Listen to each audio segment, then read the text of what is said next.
ඒවා ඇවිල්ලා මිනිස්සු හදපු අපේ ආච්චිලා සීයලා හදපු මතවාද. මෙයාට බෑ මිනිස්සෙක් ගිහින්. එතකට කුඩු කරන්න බෑ. මේගොල්ලෝ කරන්නේ හපන එක තමයි. එයාම අඩි 33ක් වෙනකල් ලොකු වෙනවා. මේගොල්ලෝ තමයි ලෝකේ ඉන්න විශාලම වර්ගයයි.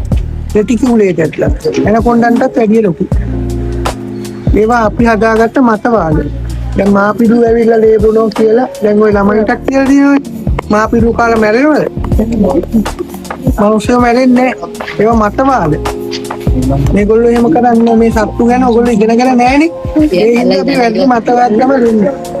මේගොල්ලෝ මේ දුවදික් කරන්නේ. අන්දෙන්නේ නේද?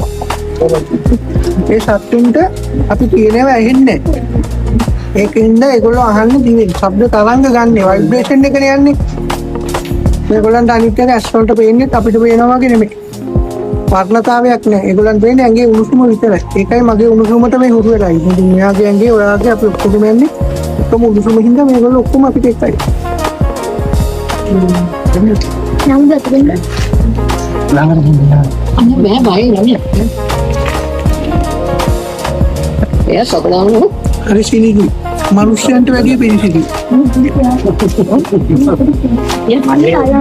දැන්ට ලෝකේ ඉන්න සත්තුන් පිරිසුදුම සතා දන්න. මොකක්? ආච්චි බයනේ කරපොත්තර. ඒකනේ පිරිසුදුම එක්කම ඊට පස්සේ ඉන්නේ මේගොල්ලෝ.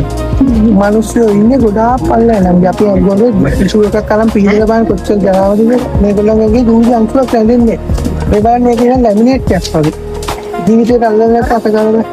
ෆස්ට් ටයිම් අල්ලනවා.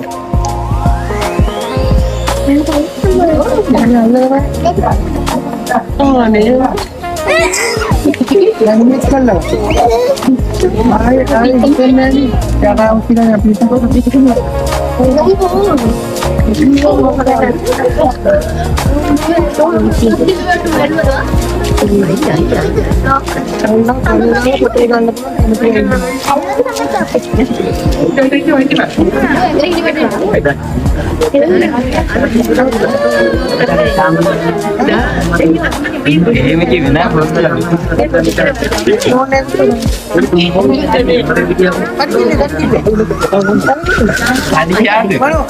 එකයි තමයි බෑටයි